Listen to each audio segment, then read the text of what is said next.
Ayon sa aming palad at signature, sino sa aming mag-asawa ang swerte na humawak ng aming negosyo?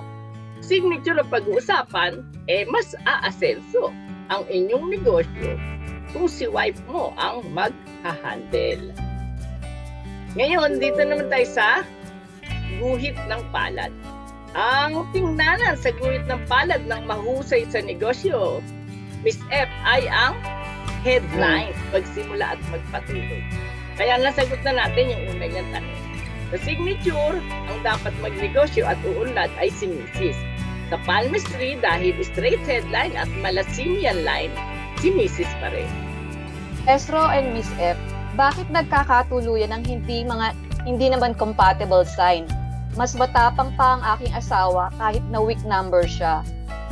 Habang ako naman ay isang strong number, 14, bakit lagi niya ako natatalo pagdating sa pagdidesisyon? O, diba? Kaya kapag may gusto siya na bagay, gusto niya makuha agad. Ngayon man, mahal na mahal ko pa rin siya. Tapos ang birthday daw ng misis niya ay December 11, 1989. Ngayon sa tinatanong na bakit nagkakatuluyan ang hindi magkakakumpatible.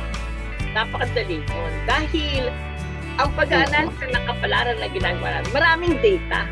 Una, birthday. Pangalawa, yun yung zodiac sign. Guhit ng palad at saka signature. Ibig ko sabihin, pag pinagsama-sama, yan doon mo lang makikita yung mga totoong magkakakumpatible. Kasi sinama-sama mo na eh.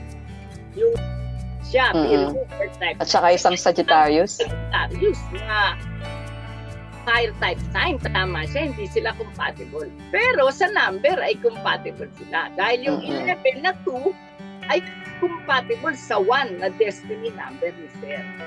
Yung 1 ay sun, yung 11 ay moon. Kaya hindi lang astrology, katulad ng sinabi ko, humugot naman tayo sa numerology. At ang tinitingnan, ano ba nananaig?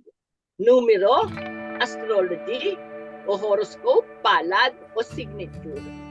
Kaya tinatawag natin pag-analisa ng kapalaran. Pag nalaman mo yung nananaig, madali mo nang maitutulak kung saan dapat magtagumpay at maging maligaya. Kaya nanaig yung mga number sa buhay nyo, at yun ang umiral at naging magka-compatible kayo. Nanaig din yung mga nasa guhit ng palad nyo at signature na isang weak personality, si Sir, at strong personality, si Ma'am, ay nagkaroon ng parang day and night.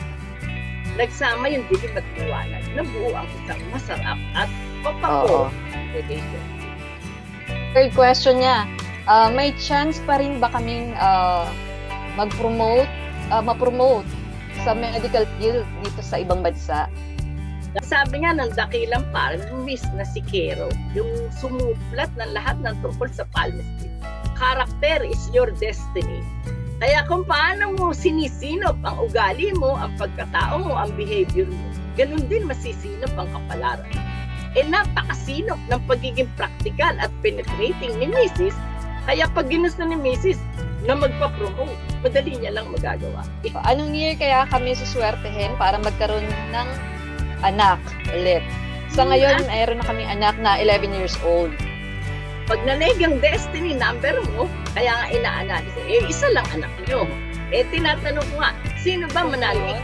Pag naman ang nanaig yung December 11, 1 plus 1, 2, yung anak nyo. Dahil strong si okay. Pag sinabing pinanonood ng bata, patong pa agad. Dahil sumunod ka ng sumunod sa 11 para maging 2 ang anak mo. Ibig sabihin, oo nga, parang hindi lang yun lang. Kapag gusto niya mag-second honeymoon, mag-schedule kung kailan o kung ano man, si Mrs. ang magsasabi kung magsusundan pa yung baby niya o. Pag ayaw na ni Mrs., sorry. Dahil nga siya ang strong at siya rin yung hawak-hawak niya yung number na 11 na 2, dalawa. Ibig sabihin, yung hawak-hawak mo naman na number, yung destiny mo yung 1. Kaya hanggang 1 lang. So, ayan, natapos natin yung email sender natin, si Verens. Sana nag-enjoy ka at nasatisfy ka sa mga sagot ni Maestro, diba? So, maganda naman yung sagot ng Maestro eh. Gusto ko, in fairness.